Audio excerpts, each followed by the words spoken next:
not important. It's important to understand what is plagiarism and what is academic integrity. But more important is that how to avoid this, how to maintain academic integrity, how to avoid plagiarism in your research publishing. That's a very important aspect. And there's no shortcut. There's no one-stop solutions of preventing the plagiarism. There are lots of related aspects to this topic. And first and foremost aspect is paraphrasing, because paraphrasing can help you to avoid plagiarism. There's one very famous quote that you know that if you are copying from one source, one author, that is called plagiarism. But if you are copying from multiple sources, that is called research, and that is mentioned by one of the screenwriter in US, William Misner. So that's a very important. If you are stealing from one source, that's a plagiarism. But if you are copying or stealing from multiple sources, that is called research. So that's a very, very important. So research writing is basically a skill. It's an art. It's not a science. And some people actually fail to actually embrace this art. For instance, in the past, you might have heard in various newspapers, like many vice chancellors, very leading reputed, even the Nobel laureates caught in this, plagiarism, unethical practices. And some of the famous author, artists, musicians, and politicians have also plagiarized, not just in research writing, but also in their speeches. They have actually copied some text from other speech or from other writing. So there are several instances all around. Not just actually plagiarism, this copyright issues, not just confined to the publishing, but nowadays the data also coming under this scope. The softwares, the programs, or any kind of innovation or creativity which are actually not yours and you are claiming your own, that's a fall under the category of plagiarism.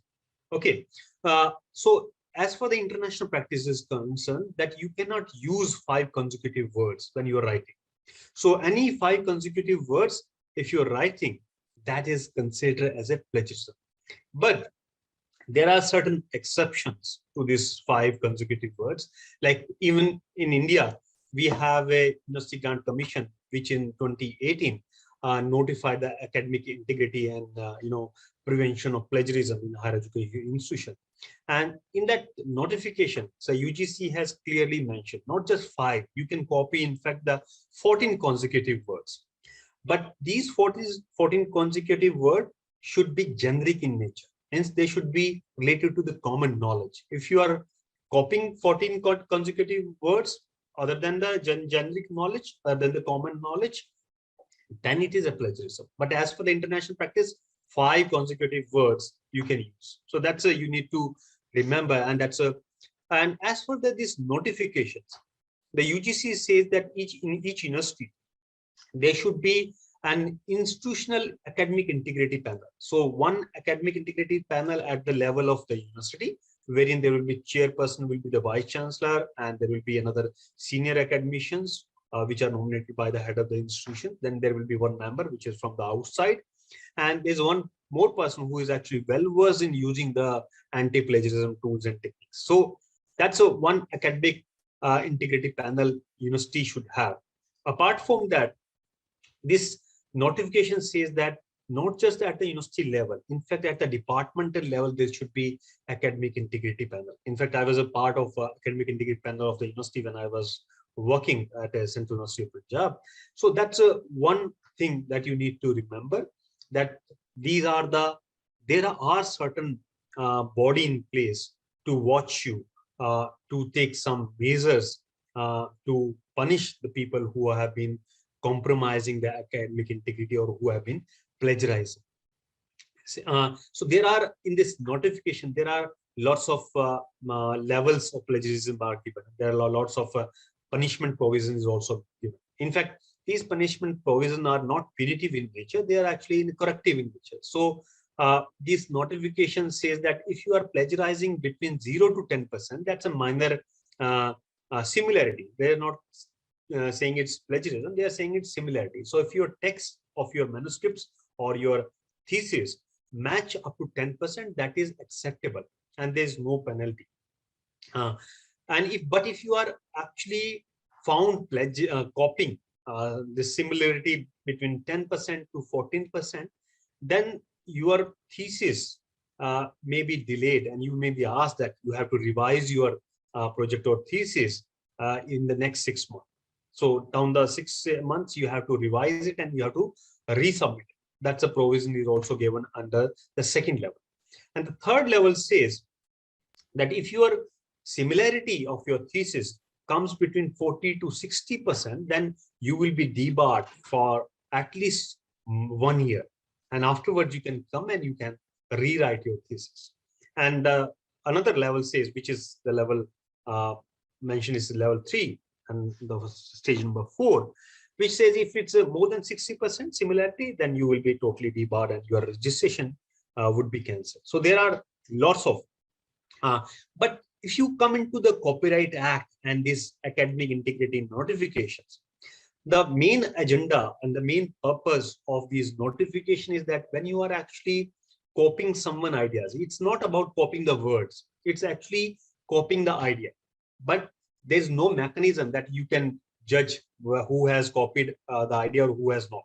And therefore, these tools and techniques have come into place and we are actually reached to the level of similarity. So the original idea of the plagiarism was that you had no need to copy the idea of other and don't claim the other's idea your own. Okay, that was actually the inceptions of the plagiarism. But now we come to the similarity because the large number of research scholars, large number of researchers, it is really difficult for the institutions to identify whether the idea is copied or the word is copied. And that's why the similarity has come into the picture. So before we move to the paraphrase, we also need to understand what are the different type of plagiarism exist. So as per the Harvard College writing program, this is the numerous kind of plagiarism exist. And one first and foremost is the verbatim, where you are actually copying someone else's works word to word. So verbatim, you are copying word to word in your thesis. And the second says the mosaic plagiarism. You take pieces from one or more sources and fail to sufficiently paraphrase or directly quote information. So you actually not just poorly paraphrase or you don't paraphrase, and in fact, you don't quote also. So if you don't quote and you don't paraphrase properly, that fall under the category of a mosaic plagiarism. Apart from that, the Harvard College writing program also mentioned that the inadequate paraphrase, wherein your paraphrase too closely resembles the original content.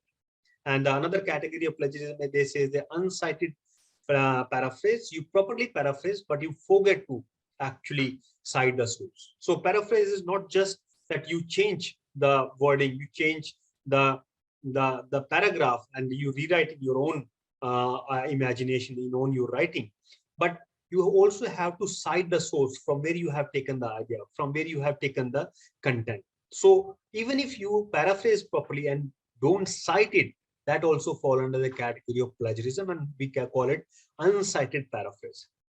Then there's an uncited quotation also. So quotation also need to be cited properly. And if you fail to cite the quotation, that fall under the category of a plagiarism, and that's called the uncited quotations. And using other student works, you submit and take full credit of another student's idea, that also fall under the category of plagiarism. I'm giving you some of the examples where generally actually people do using another student's work or using verbatim plagiarism markers. For instance, you submit your paper for publishing and it reached to the people who actually review it, and the reviewer rejected at first instance. And at the same time, your paper, which is already rejected, caught in the hands of someone else, in the third party. And the third party realized that this paper is not in a publishable state, and you can actually, you can actually claim it your own paper. So that's how the actually people are doing the first and last type of a plagiarism, and that's basically a huge problem in research publishings. So how to avoid plagiarism? That's also very, very important. There are various ways we can avoid, and first and foremost is that quoting. So you need to quote properly. Sometimes what happens, you are not able to understand what the other author has said, because as I mentioned that research writing, you have to take the content from the multiple sources and you have to write in your own language. But sometimes there are some quotations, and that quotation you are not able to write in your own language. So in that sense, you have to quote the content, and when you quote it, actually you have to cite it also properly. Then another way of avoiding plagiarism is summarizing in your own language and citing the content. And then third is paraphrasing, using the source information, rewrite in your own words through new wording, and paraphrase in just as many words or slightly more words than the original. So that's another way of avoiding the plagiarism. So in this whole cycle of avoiding the plagiarism, one thing is actually come up here, and that's very important, is that citation is very, very important. So quotes, you have to quote actual words of someone. When you are using the actual words of someone, like if somebody, Mahatma Gandhi has said something, okay, so you have to quote the Mahatma Gandhi as it is. So here you have to put the statement in the quotation marks. Okay, information and ideas. If you obtain ideas or information from someone else, then also you need to cite it. Even if you are using the figures, tables, artworks, that also need to be cited, because there are certain programs, tools, and technique which can actually, you know, tell the editor where you are submitting, or the reviewer, that this image is actually copied. And there are various news are coming up where the scientist, the renowned scientist, has used the diagram of someone else. The data given in the diagram they use in their own paper and claim it's own. And eventually, when the editor checked from where this image come up, so that can also be identified. So there are programs which can tell the editor that who is the originator of this, or who is the copyright holder of that image or the diagram. Okay, but there are exceptions where you no need to cite. That also you need to understand as a researcher. That's very, very important, because if you cite each and everything, your paper will look very hazy, or your thesis will look very hazy. So you need to have a tactics that which not to cite. So common knowledge, the reader would already be aware of, that sun rises in the east, the date of birth of the Mahatma Gandhi, the birthplace of the Mahatma Gandhi. All these are actually common knowledge. Who the Prime Minister of India, who is the President of India. All these are fall under the category of common knowledge, and these are exception. You no need to, or some of the common basic concept of your subject, which everybody knows. So that's fall under the category of exceptions, and that you no need to cite. Now come to the point of why do we need to cite, importance of citation in research writing. So citation help in differentiates new idea and the existing one. Because when you are writing your thesis, main agenda is here not to write 500 or 400 pages.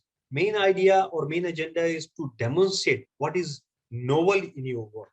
So that you can demonstrate the novelty of your work when you will tell that this has been done so far and this is the new one. So this has been done so far can be illustrated by citing the references by the previous researchers or the work done by the researcher in the past. It reinforces the argument also. So sometimes if you are making the argument that this is the right thing which I have done, and the earlier researcher research done in the past has certain gaps. So how you can reinforce your idea? That you have to tell the readers that this is done in the past, and these are the citations, and this is the new one which I have done. So it reinforces the argument and allows readers to find your sources and conduct additional information. Maintain ethical research and writing, and ensure attribution of ideas and avoid plagiarism. So these are the various reasons we cite. So in the referencing, there are two important aspects. One is reference, in-text citation, another is bibliography, or in the research paper, we call it references. So these are three different things. In-text citation is different, Bibliography is different and references are different. So you need to understand. So when you are actually in text citation, you are writing within the text that from where you have taken it, this content. And in the references, you give the details of those content or those publications which you have cited in your paper. That's fall under the category of references. But in the bibliography, you may have read those papers, but not cited in your paper. And that's a bibliography. So therefore, in the paper, you have seen the references is given, but in the thesis, bibliography is usually given in there. So bibliography in the book also, you will find the bibliography is given, not the references, because the author of the book has consulted several papers, but only cited few in the text. So bibliography is more than the references, and the in-text citation is which you cite within the text. So here, there are two types of in-text citations. One is parenthetical, another is narrative. So in the narrative, you actually says that Bhardwaj stated this. So here, the surname of the author, if there are multiple authors, you will write at all. So if there's only one author, then you will write the surname of the author, and in the circular bracket, you will write the year of the publications. So that's fall under the, that we call it a narrative in-text citations. And in the parenthetical citation, you actually cite within the text in the end of the sentence, and then you put the full stop. So here you can see the examples. So Newman and Doherty in 2008 and Nickerson in 1981. So this paragraph is written on the basis of the publication by these authors. So this is come under the parenthetical. So this whole system of in-text citations are of two types. One is Vancouver styles, another is a Harvard styles. So in the Vancouver style, you actually putting the square bracket and you put the superscripts, the number actually you give. So first reference in the reference list, you put the 1. If it's the second in the reference list, you put 2. So that's a Vancouver style. And I'm sure in many of the publication you have seen this. However, in the Harvard in-text system, in-text citation system, you write the surname of the author and then put comma and the year.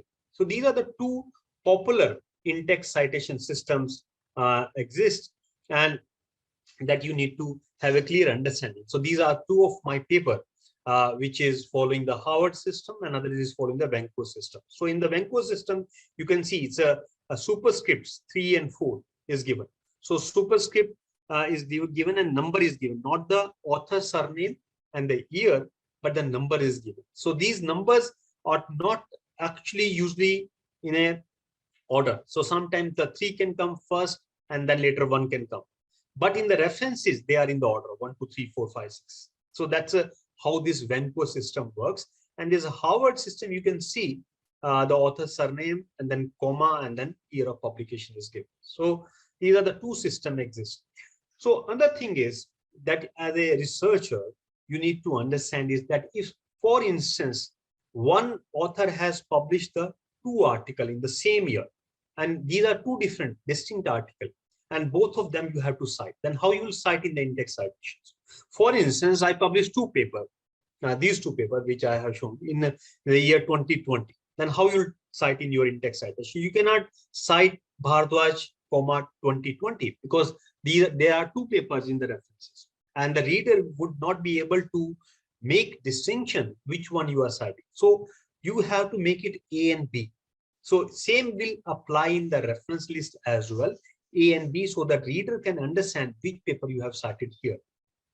Sometimes notes are also given. So in case of notes will come above the references, and then you will give its numbering. If you are following the Harvard system in the index citation, then the notes will come in the 1, 2, 3 serial number.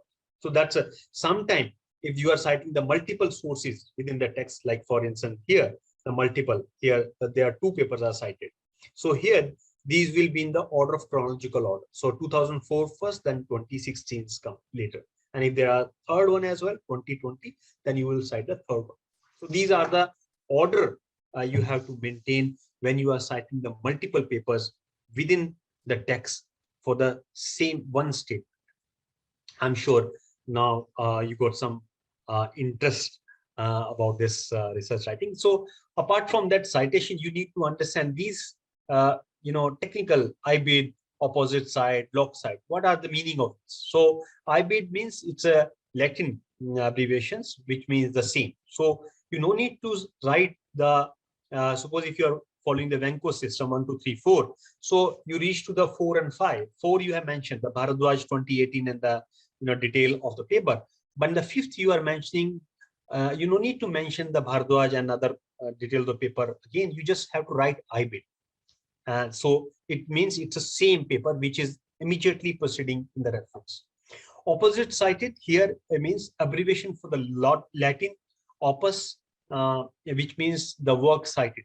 So refer the reference listed earlier by the same author, prior reference by the same author. Means it is not necessarily the immediate preceding reference, but it is given in the list. So opposite cited, it is given above in the list.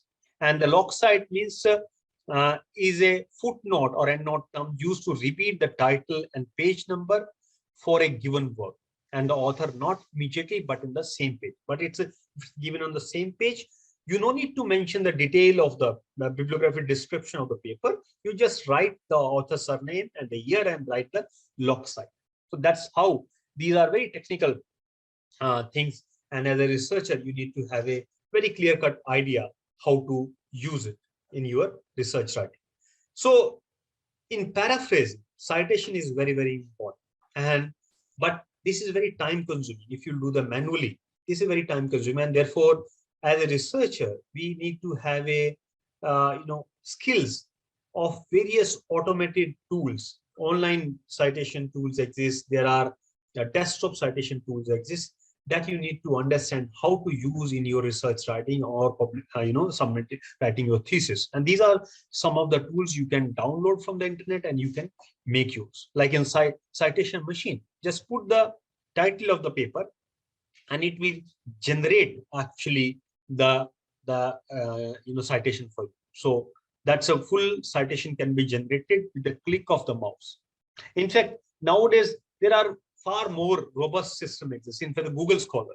So Google Scholar also provide you this kind of a liberty that you just put the title of and the author of the paper, and you can generate the citations with the click of the mouse. I will show you in the end of the presentation how the Google Scholar can also be used. Like for instance, when we receive paper for the revision, it's very difficult to locate the reference of the paper which I cited in the text. So I take the help of a Google Scholar. I put the title and the author of the paper, and the Google Scholar can generate, citation for me, and that I will copy in the reference list if that's a missing.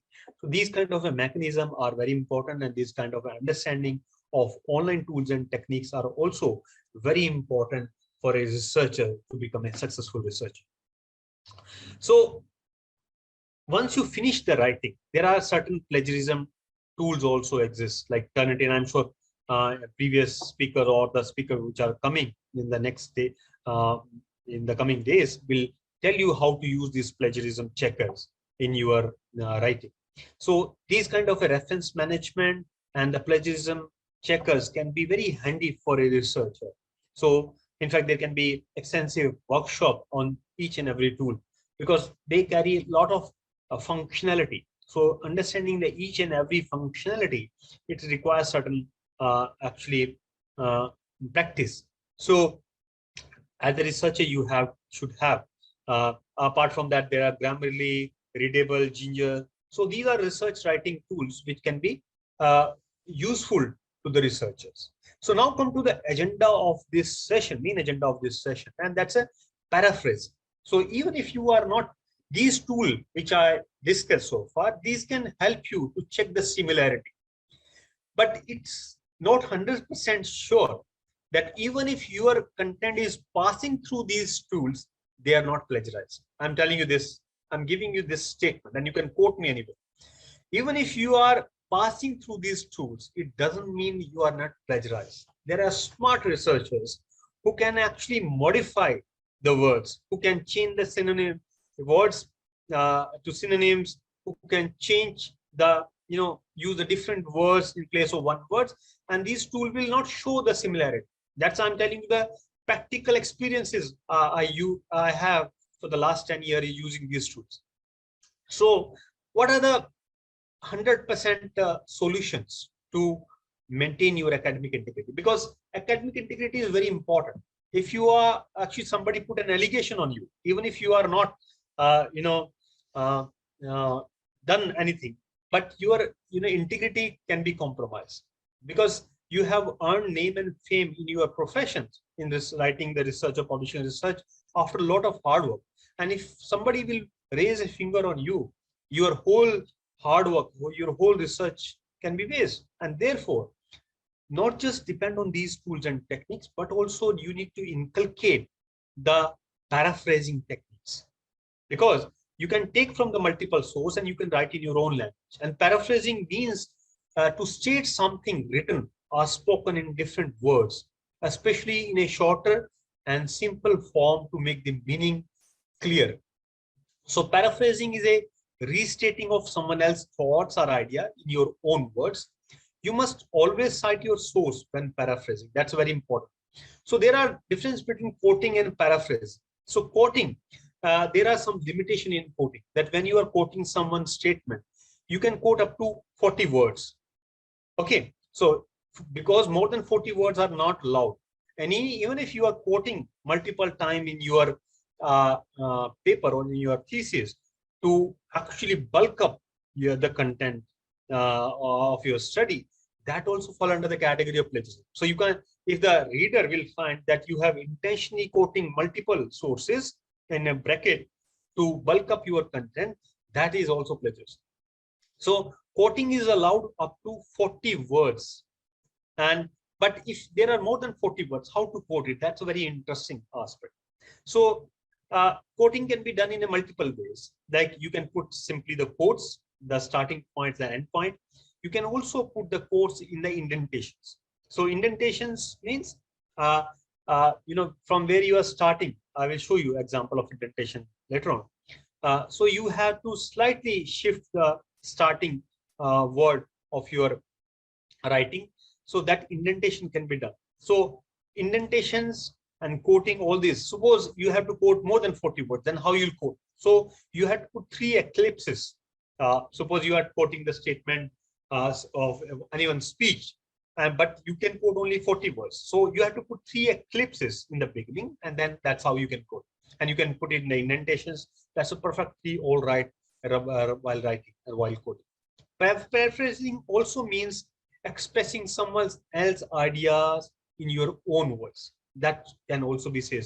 Sometimes, you have to summarize it.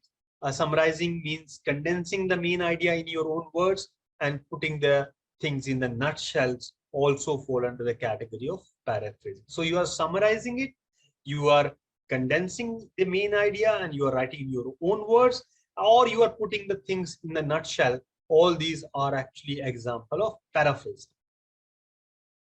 Okay, so phrases can be copied, which are generic from other papers. In fact, such phrases may even help you to improve language of your paper. So paraphrasing is not just helping avoiding plagiarism. In fact, to improve the language of your paper, this can be very useful technique.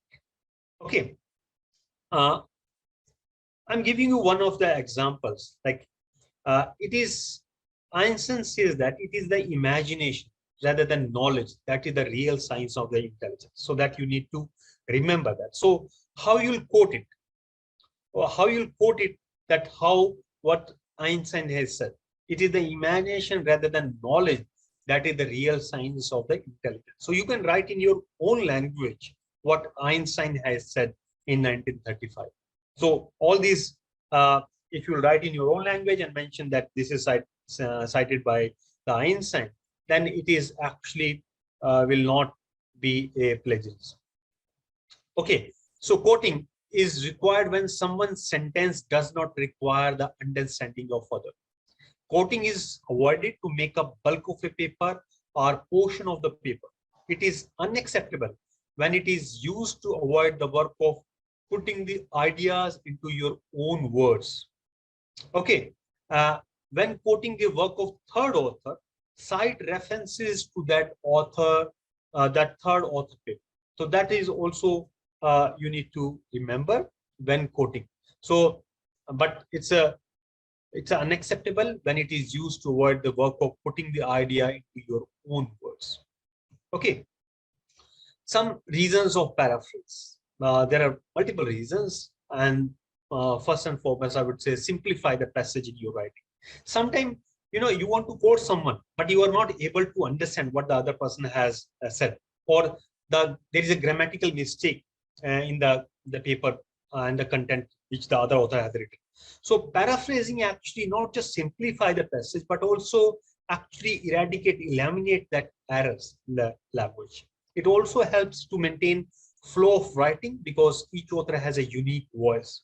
Because when you are writing, the paper should have its own flow, from starting from the introductions to literature review, objective methodology. So there should be flow, and so that the reader can understand the findings of your study community.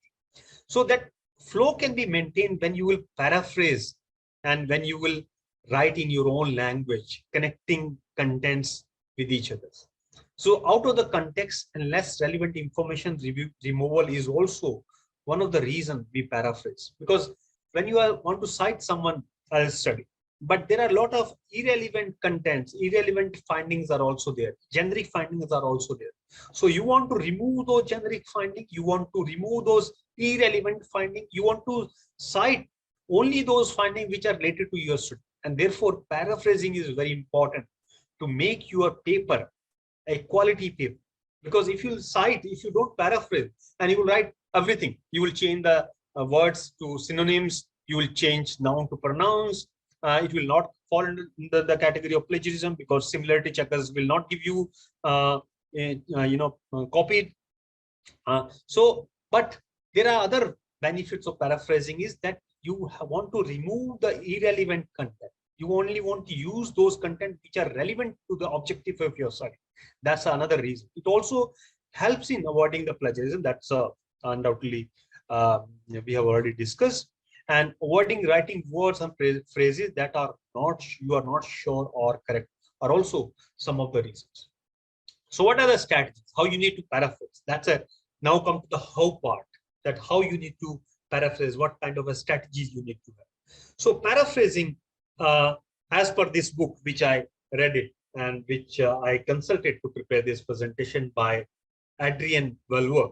And Adrian Welberg says that you need to read the passage until you understand its meaning.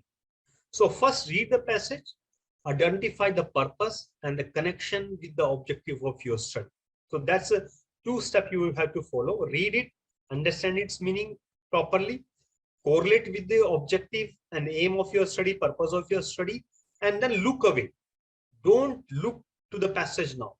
Keep the passage aside and then imagine and then write the main points which you can explain to your peers. And then obviously you have to cite the contents, you have to check and double check, double sure with the original content and the content you have written. So that's a strategy you need to follow. Either read, identify the purpose, look away, imagine, and write, check and cite. So these are the strategies. Another strategy you can follow, which is very pragmatic in nature, is the use of the grid. So use of grid, you can make a sheet, you can type on the Word file, and you can make this kind of a columns. So there will be column and there will be row. So in the columns, you can mention these main ideas, essential details, keywords, idea breaks. So, and you can also mention in the rows source details, author, title, year, and pages. So you are actually recording from where you are taking the ideas, and you are noting down the essential details and the keywords. So in that way, you can not just paraphrase efficiently, but also can avoid plagiarism. You can tap from where you have taken this idea, because sometimes we write and we forget to cite that idea. And even if you put a lot of search on the Google and your print material, it's really difficult to get from where you have taken that idea. Therefore, this use of the grid technique while writing can be very handy. And I recommend to the researchers, especially those who are just starting their literature review, follow these grid methods. And that can be very handy, not just enhancing your the knowledge, but also enhancing the quality of your thesis. So what do's and don't for the paraphrase? Read the original text few times. That's a do's. Fully understand the meaning. Put the reading aside. State in your own words and then proofread, revise, and edit. So if you don't understand the meaning of the para, then put in the quotes. Don't paraphrase it. Put in the quotes as it is, up to 40 words. But if you understand it properly, then you paraphrase it and then put in your own writing. State in your own words. And don't stop there. Proofread it, revise, and edit. And what are the don'ts? Don't paraphrase without reading. Don't look when you are actually paraphrasing the content, don't look into the original content. Don't change the meaning and don't copy more than 20% of the original language when you are paraphrasing. Sometimes, people change one word or two words, but don't do that. Don't copy more than 20% of the original. That's also recommended. So apart from that, some people, what they do some cosmetic changes. Like if they're taking the diagram, they are taking the images, they are taking the spreadsheets. So what they will do the cosmetic changes and use in their own thesis and the paper. So that you need to avoid using other works with cosmetic changes, especially the images, diagrams with minor changes, spreadsheet layout with minor modifications, and changing computer code is also not permissible, not acceptable. Because there are tools like TinEye is one of the tools through which you can check the originator of the image, whether that image is copyrighted or not. So you can just have a exercise after this session. Use the TinEye, then put the image URL into it and check whether that image is copyrighted or not. So this TinEye will give you a clue.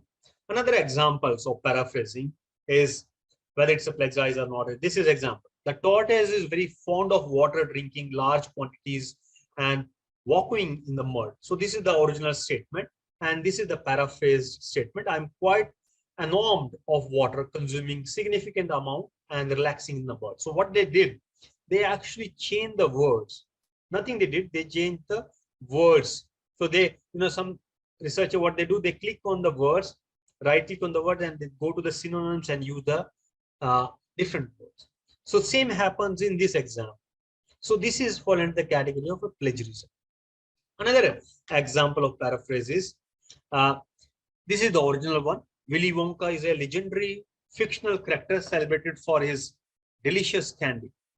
Okay, children and adults adore consuming the imaginative products. So here, Willy Wonka is a popular character from the fiction. He is famous because people of all ages enjoyed eating the unusual and tasty candy he made. So did you match the source meaning? Did you use your own word? Is it near the same length as original? That's also, because when you are paraphrasing, you can write in more than the words. You don't need to write in the same words. You can write in more words in your own language. So this is original, and this is one of the examples of the paraphrasing. Okay, so here, one more example.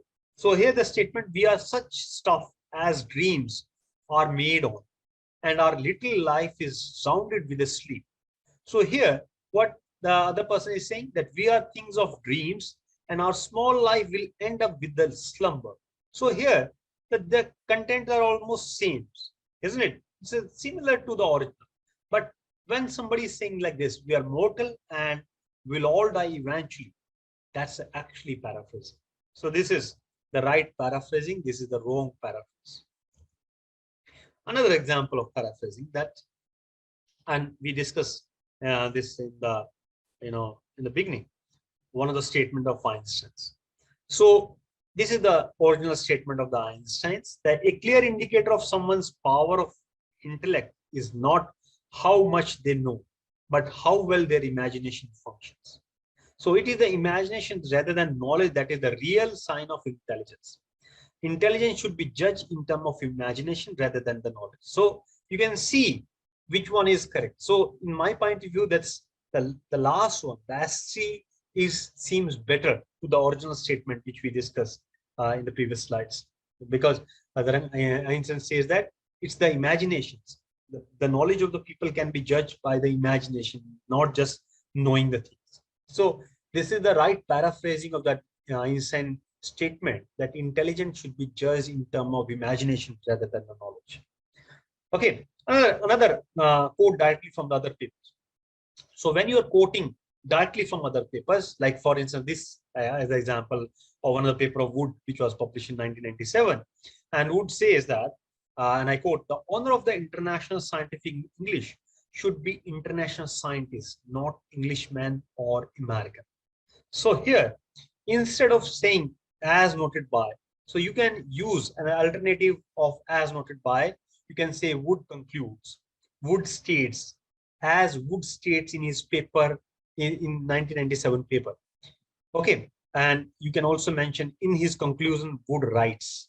So these are the some of the example of writing the content of someone else in your own language, writing someone else quote in your own words.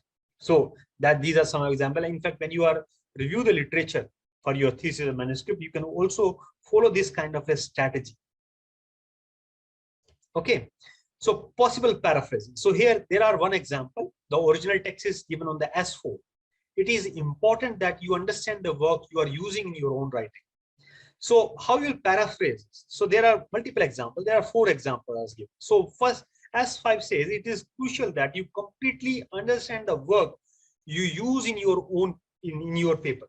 So here, what they did, they use completely before understand, and instead of work, they said works. So it's actually wrong paraphrase. This is for under the category of plagiarism. So this is another examples. Now you can see on the screen that if you have to write in your own words some quotations in your own papers or in your own manuscripts, so you can just simply say this is one of the Wood papers which is mentioned by someone else in their own writing. So you can mention these alternative words, like instead of using as noted by Wood in 1997, these are the quotations. You can mention Wood concludes, you can mention Wood states, or as Wood stated in his paper, 1997 papers, or in his conclusion, Wood writes. So all these are examples that how you can quote someone else paper and you can write in your own words. So there are other possible paraphrase. So here you can see some examples of from S4 to, can you see my screen, ma'am? Yeah. Hello? Yes, sir, I can see. The screen is visible. So these are the possible paraphrasing, like S4, S5, S6, and S7. So here you can see the original statement. It is important that you understand the work you are using in your writing. So one author state that it is crucial that you completely understand the work you use in your own paper, and then cite properly, and then S6 also cite properly. But here, what the author has done, author has just simply use one more word completely before understand and convert the works to the plural works. So this is also a plagiarism. It's not perfectly paraphrased. The S6 also use understanding, clear understanding, converted into ing, and then instead of paper, they use the manuscript. So this is also plagiarism, and it's not properly paraphrased. But S7 and S6, they properly paraphrase. So you can see they are not identical to the original. And they says, if you cite any work by other author in your paper, it is vital that you really understand the full meaning of what the author have written. So this is another examples, and this is a perfectly paraphrased. And another author, researchers should ensure that they fully grasp the meaning of any of the literature that they cite in their paper. So these last two are the perfectly paraphrased. However, first two, S5 and S6, are actually plagiarized, or not actually properly paraphrased. So these are some of the examples. Now, many of time when you are actually using your mobile, you also copy text from here and there. So there are certain mobile apps which can help you in paraphrasing. For instance, article spinners and rewrite.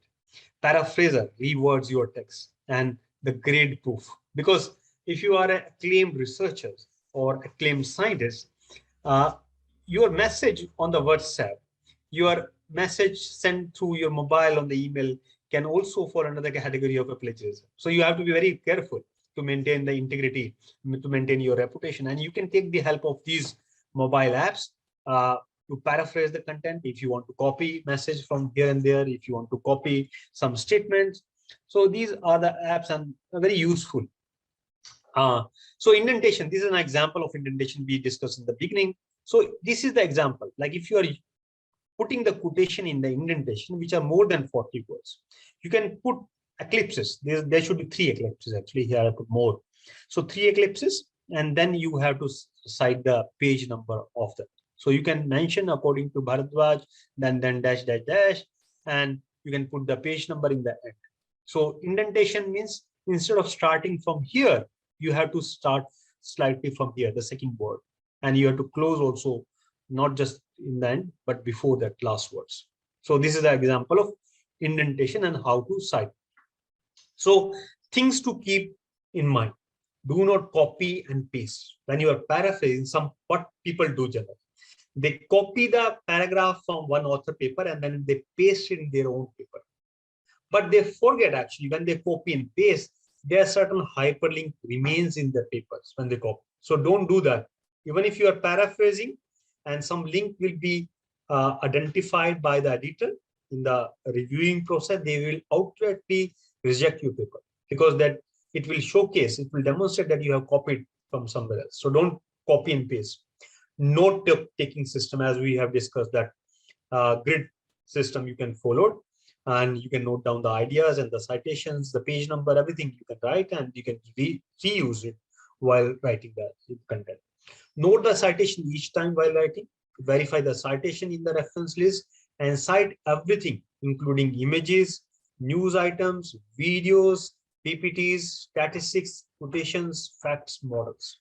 So these are also you need to keep in mind. Other important point is use synonyms for all words that are not generic. Changing the structure of the sentence. Because here what I'm saying is sometimes it's very difficult to use the synonyms of the generic term. But for the non-generic terms, you should use synonyms. Changing the structure of the sentence is also very important. Converting from active voice to passive voice or passive voice to active voice. Converting the noun to the adjective. Okay, a noun to the different nouns. Noun to pronouns. All these are very important. Change the part of the speech. Weave the paraphrase into your essays. Compare the paraphrase to the original is also important before submitting the manuscripts. So that these are actually important point you need to remember when you are writing your manuscripts. So these are another example of good paraphrase. So these are the original, these are acceptable paraphrase. We don't yet understand all the way in which brain chemicals are related to emotions and thoughts.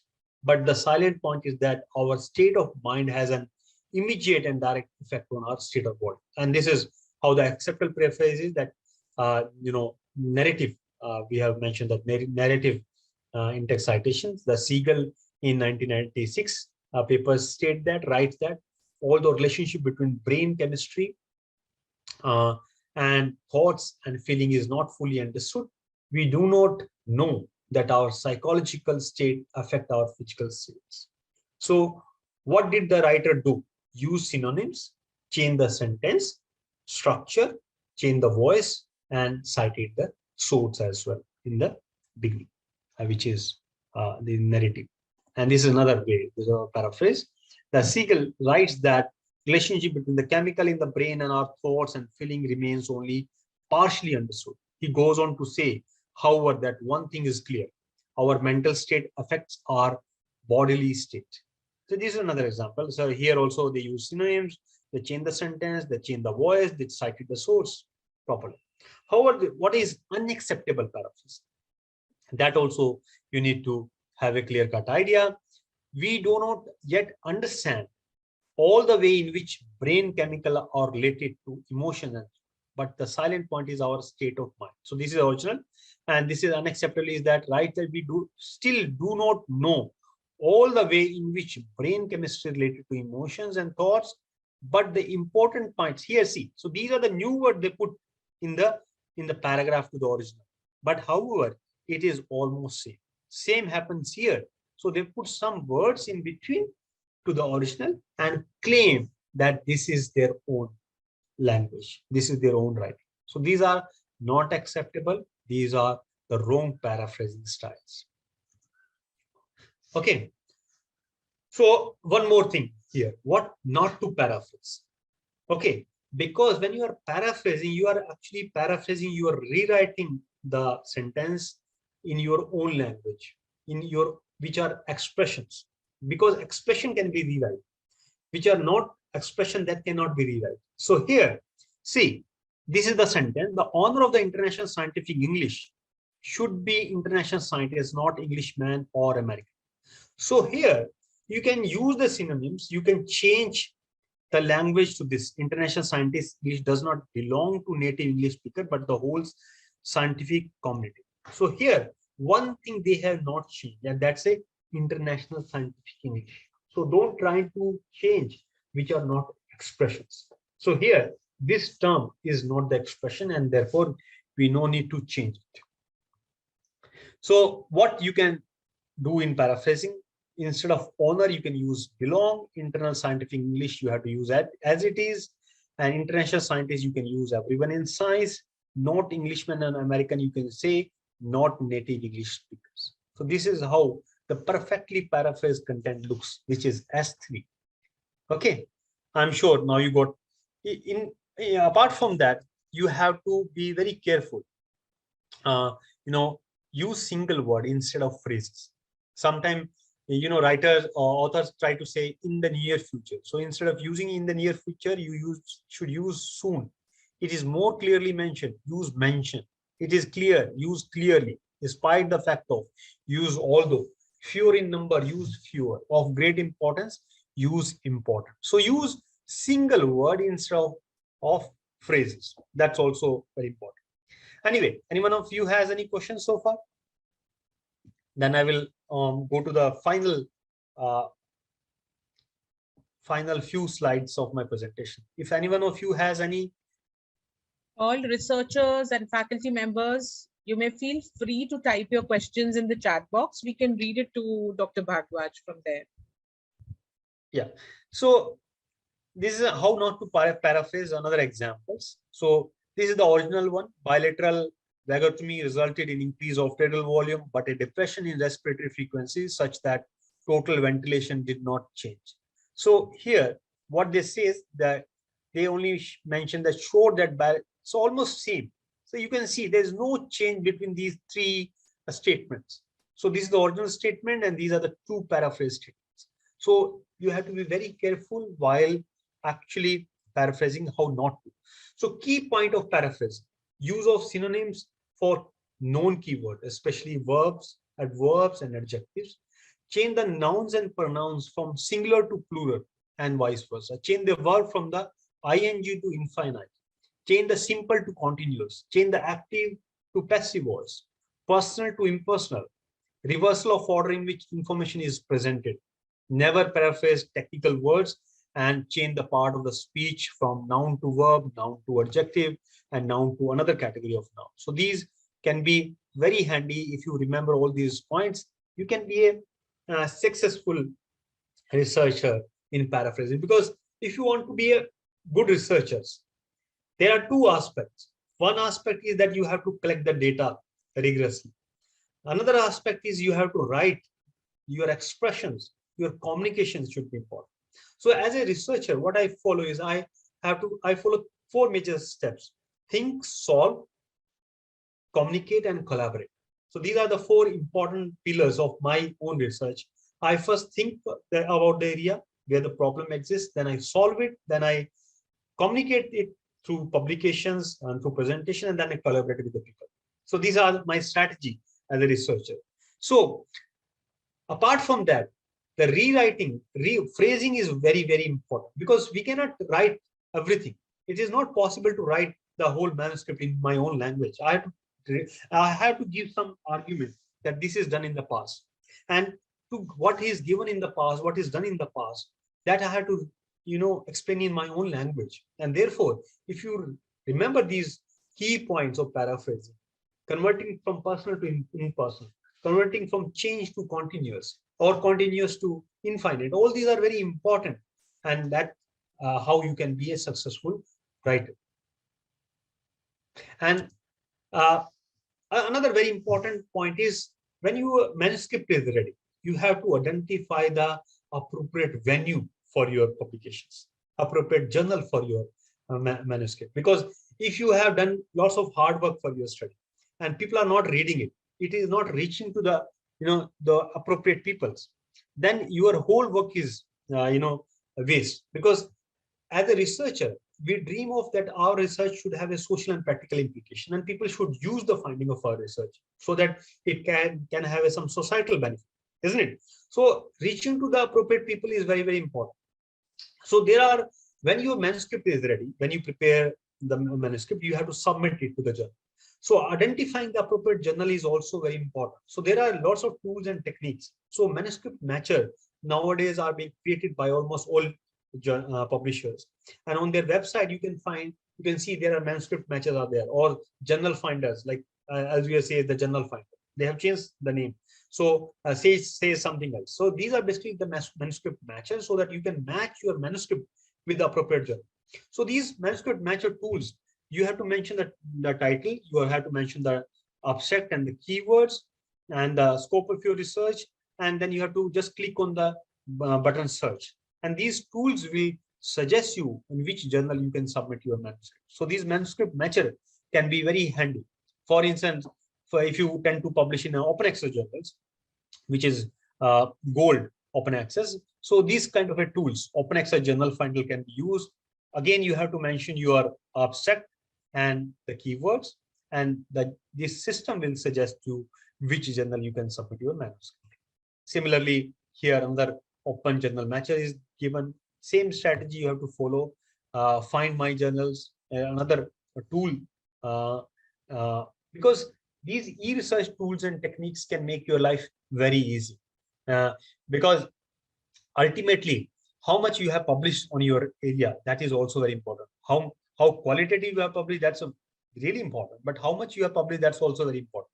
And nowadays, because of the race we have, because the competitions we have, and these e-research tools and technique can be very useful to make your life easy, to help you in establishing as a research. So Find My Journal is another tool which can be so. But when you submit, when you identify the journal manuscript to the journal, there are sometimes it's got rejected also, and there are various reasons of rejections. For instance, mismatch with the scope of the journal. So sometimes if you are not using this manuscript matcher, you are submitting directly to the journal on the basis of the recommendation of your peer, and you didn't actually match the scope of your manuscript with the scope of the journal. So editor will outrightly reject your manuscript. Sometimes the poor language is also one of the reasons that it got rejections. Lack of social and practical implications. That's nowadays is highlighted actually by the reviewers. In fact, when I review papers, I highlight this point very clearly. I can reject the paper on the basis of this point. What is the social and practical implication of your studies? Some people actually gathering the data, just playing with the data and then prepare the manuscript and submit it. But if that manuscript goes to a thorough researcher, they can outright reject. They can ask you what are the social and practical implications. Sometimes your manuscript is not organized. Sometimes your manuscript is outdated. You are submitting the manuscript after 5 years of study or 10 years of study. So there's no point actually. What are the benefit the community will get? So outdated study usually journal don't accept. Duplicate research work is another reasons. Flow of content and not clearly define the aim of the study. Sometimes people forget to mention the aim and objectives of the study. So, but they mention in the somewhere in the paper, but don't mention clearly. And the reviewer don't get attention. So, what are the aim of the study? They read the paper, but unable to find what is the aim, why this study was conducted. So they reject it on the basis of this.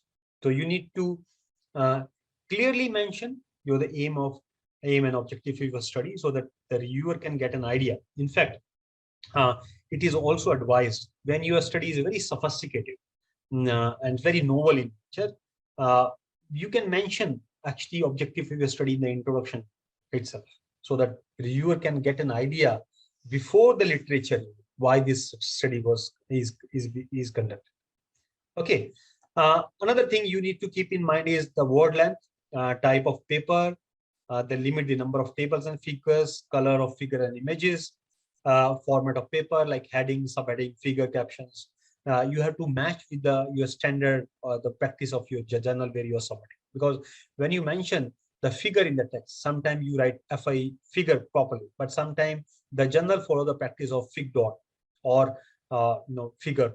So you have to match with the practice of the journals. So it is also advised that go through the author instruction of the journal page and download the sample manuscript.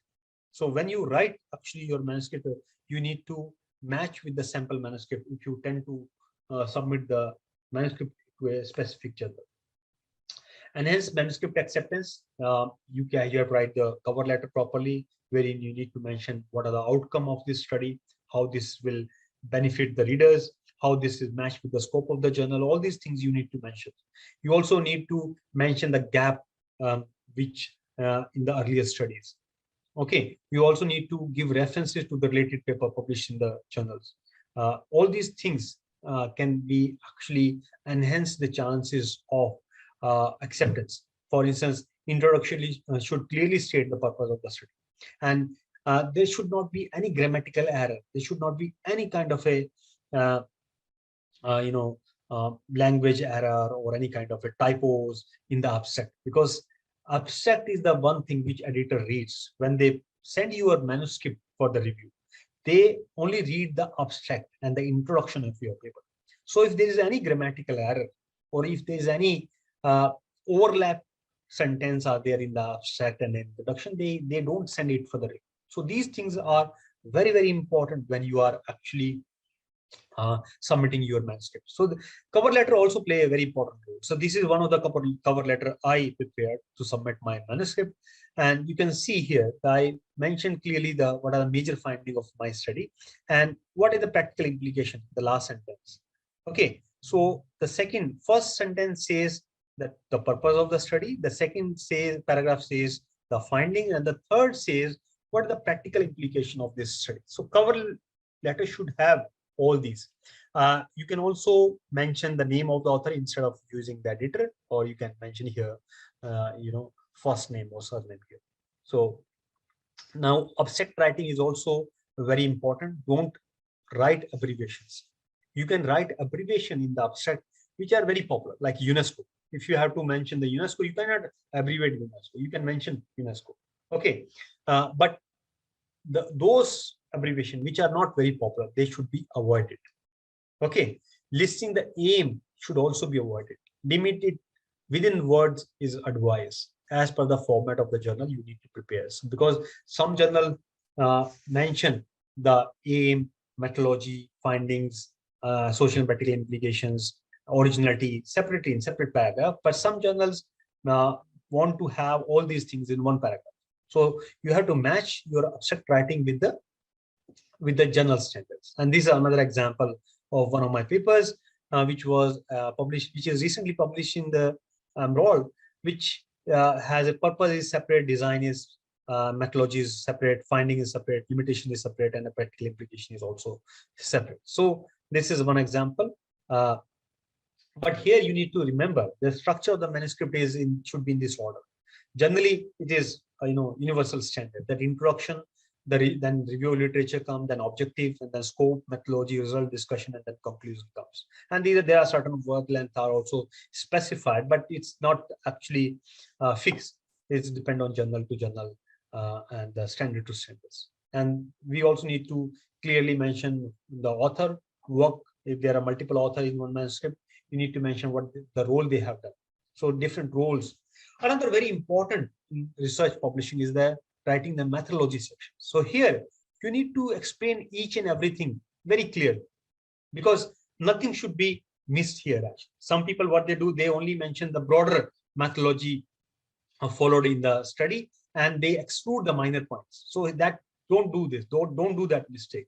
So as a researcher, you need to mention each and everything very clearly. So here I followed actually twofold method in the methodology, and I clearly mentioned those twofold method into multiple sections. So even if you have conducted a pilot study to prepare the manuscript, that also need to be added in the methodology sections. Even if you are using two set of questionnaires, online as well as the offline, you need to mention the detail of the both, that I use online questionnaire as well as the offline questionnaire to conduct the study, to collect the data from the populations. So these are the very important aspects. So when you will submit the manuscript, these kind of forms will come up, like in the enrolled journals, they ask for this abstract. So once you submit the abstract, that these are the steps. They will ask for the file upload, they will ask for the keyword, they will ask for the author and the affiliations, they will ask for the other things, and then you have to submit. So these are the steps. So once you submit, editor, on the basis of the originality and the basis of the quality of your manuscript and the scope of the journal, they will send it to the review. Reviewers send you the comments, that how you can improve, what are the gaps in your manuscript. And once you receive the comments, you have to respond to the reviewer's comment like this. So you have to open the manuscript center, and here in your response box, you have to respond to the reviewer question one by one. I can show you these as examples. This is a mail which I received from the reviewer with my comments, and I mentioned to these comment one by one. So you have to be very specific while responding to the reviewers questions. So what are the different tools of paraphrasing? That also you need to understand. So these are Quillbot AI based paraphrasing tool. Then there are paraphraser, there are summarizer, plagiarism checkers tools exist. For instance, the Quillbot. Here I copied one of the paragraph of my manuscript and it paraphrased in this way. So these tools can be very handy. This can accelerate your research work and can help you in establishing as a researcher. But the last point here I would like to tell all of you is that not just publishing the research, promoting your research is also very important. Because until unless you will promote your research, people will not get to know what you have done, how you will get recognition. So promoting your research to a different platform is also one of the tasks of a researcher. So you can use the ResearchGate, academia.edu, Mendeley. You can create your ORCID profile, you can create your Vidban profile, and you can promote your research. So these platforms really help you in promoting. Not just you are promoting your research, publication, manuscript, when published from, but also need to publish your data. Because nowadays in many countries in the West, the data is also being considered for promotion. So how much data you are publishing in different platforms. So there are data publishing platform, data repository exists like a Figshare, Dataverse, Dryad, and Genodo. These are the generic repository where you can post your data which you collected during the course of your research. And you can also claim the data publishing as your publications. Okay, and in many countries, they are actually considering the data also for the promotions. The citation of your data is also considered to establish or ascertain your reputation in the subject domain. So all these things are very important, but more important is your ideas. Your idea is very important. And one of the quote says, many ideas never been initiated because of the fear that they will never be achieved. So sometimes you have an idea. Many ideas never been initiated because of the fear that they will never be achieved. Sometimes researchers have an idea, but researcher is hesitant whether that idea will be achieved or not, because nobody has worked on that idea so far. So don't think about that. Think about it this, that many ideas never been achieved because never been initiated because of the fear that they will never be achieved. And one of the quote of Swami Vivekananda really inspired me as a researcher. And Swami Vivekananda says that if you want to get success, take up an idea. Take up an idea, think of it, dream of it. Let your muscle, brain, and every part of your body work according to that idea. And that's how you can achieve success. So as a researcher, you need to take up an idea, think of it, dream of it, let your muscle, brain, and every part of your body work according to that idea to achieve success in your work. So with this, I thank you very much for your patient listening. I thank you, Taranjit ma'am, Professor Taranjit, for giving me this opportunity to share my insight with all of you. And frankly speaking, this talk was not based on reading various articles or reading various PPTs of different researchers. This was totally based on my own experiences in the last 10 years as a researchers. And this was my first presentation on this topic. I never spoke on this paraphrasing or academic integrity because I never get actual time out of my research work to teach people how to write research or how to publish research, because I myself has a lot of research work, working on multiple projects. We hardly get time actually to educate people how to write research, because these are actually very intangible things. But I'm really enjoyed these deliberations, these sessions, and I hope you learned from this. So once again, thank you very much, ma'am, and all the members of the organizing team, Dr. Rasna and other people, other member of the team, and all those who help indirectly to make this happen. So thank you very much. And Thank if you you have any... so much, Dr. Raj Kumar. And I think people are highly praising you, and they have written in the box also, in the chat box, that it is an informative session. So there are a few questions for you there.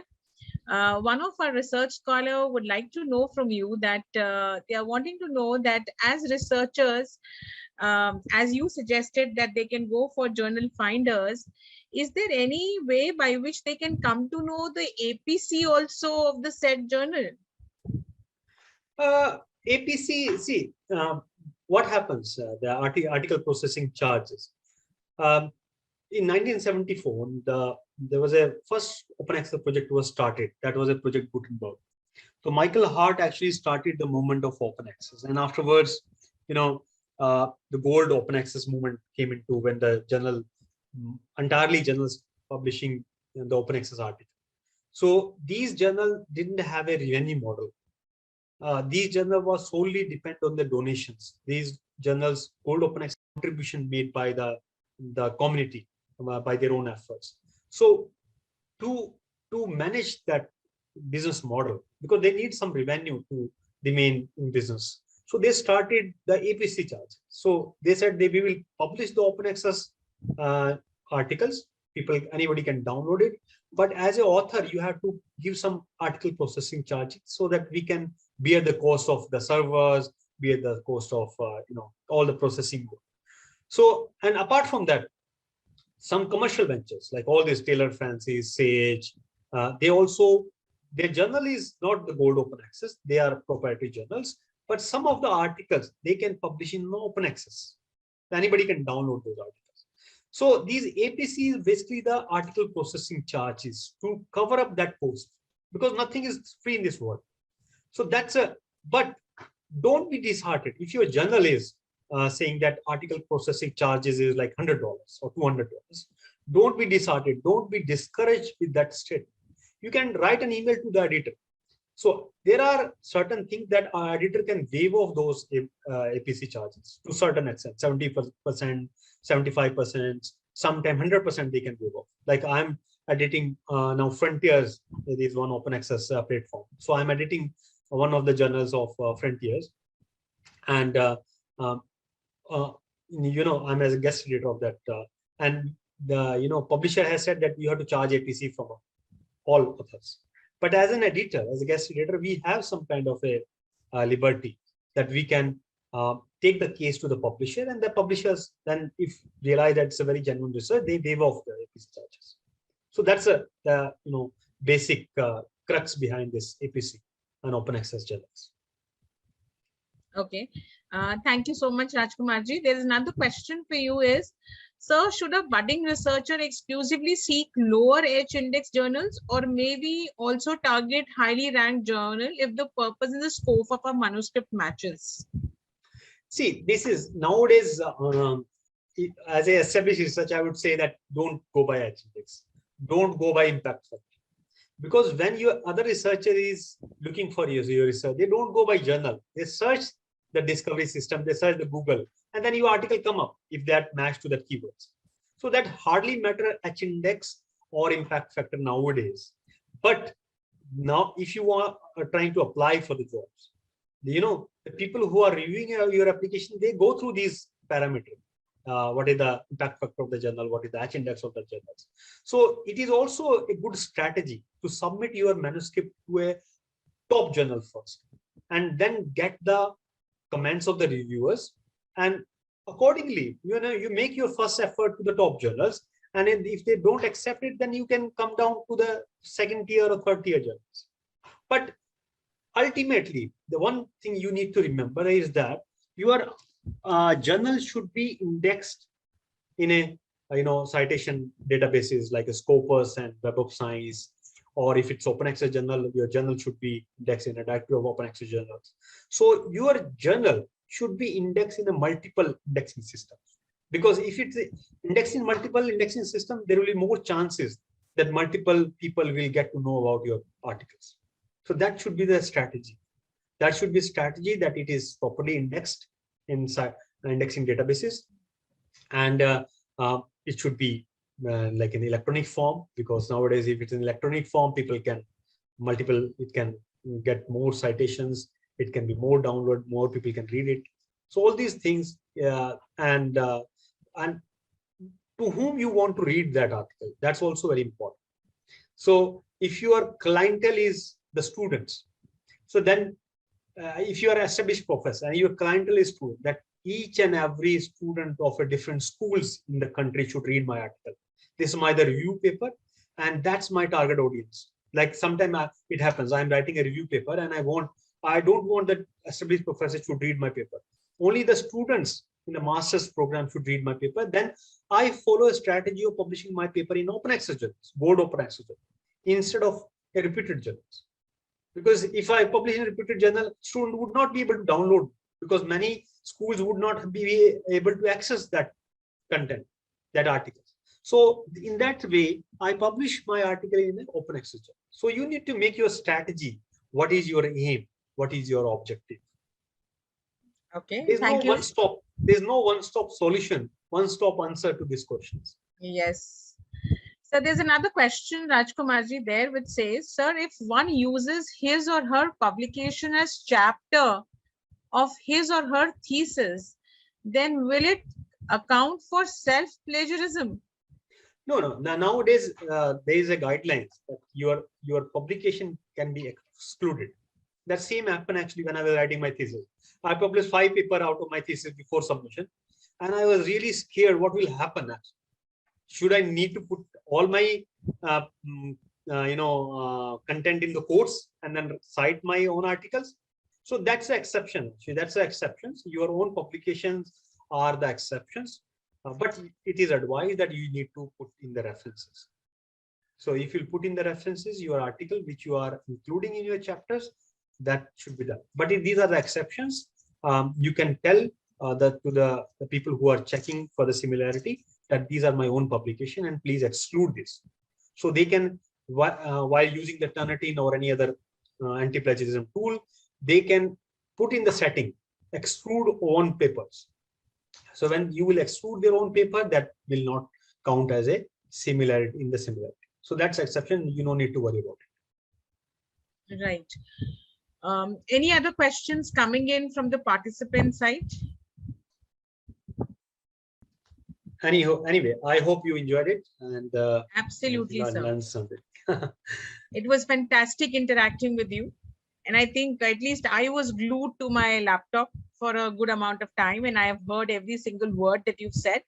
And believe me, all researchers here would definitely be benefited by whatever you have told them, and I'm very sure that this will add value to the learning curve. Thank you so much, Rajkumarji, for accepting our invite and being here. Over to you, Lavanya, to formally thank Servita. Thank you, ma'am. One second. There is a question. Sushil Kumar Shuklaji is asking, what should be our strategy of reviewing of literature? Yeah, reviewing literature, it depends for what purpose you are reviewing. If you're reviewing for your PhD thesis, your strategy should be different. If you're reviewing for a manuscript, your strategy should be different. Sometimes reviewing strategies also depend on the word length of the journal where you are going to submit. Okay, but it is advised that you keep it as latest as possible. That's a one filter, that include all latest articles related to yours. Sometimes what happens, uh, they people review the articles on the basis of a broad subject, and they miss the narrow subject in the objective of your studies. So you need to identify the gaps of for which gap you are working, for which gap you are conducting your study. So include those articles which address those gaps. So that should be the second strategy. And third strategy of the reviewing should be that you need to cite don't cite the articles which are coming from a fake journals, we call it predatory journals. So don't cite the predatory journals in the review process. So these 3 points are the key points, but there can be multiple points depend on your objective of your literature. Like if you are reviewing for the meta, it's a Prisma study. So then you have to include the past background of the study as well, the old study where the concept was invented. So that first few study also need to be included. So all these are some of the basic understanding you should have as a researcher to review the literature. Perfect. So there's one more question there which says, sir, is it ethical for citing our own paper in some other research paper within the similar domain? Perfectly. You should cite, in fact. That will increase your visibility. So you need to cite your own articles, but don't cite out of the context. Sometimes people do, they cite their own article, even if it's not, it doesn't match with the objective of the study. So don't do that. Cite only those articles which are pinpointedly addressing the gaps. Any more questions coming in? I am very sure the participants have to type, so they are taking time. But if there are any other questions, we'll just give you 30 seconds now to please punch in your questions. I think that's perfect. Over to you, Lavanya. Thank you, ma'am. And thank you so much, sir, for blessing us with your presence and knowledge. I would also like to thank the other speakers and all the attendees for patiently listening to all the speakers. Now we have a 30 minutes lunch break coming our way, and we will resume after.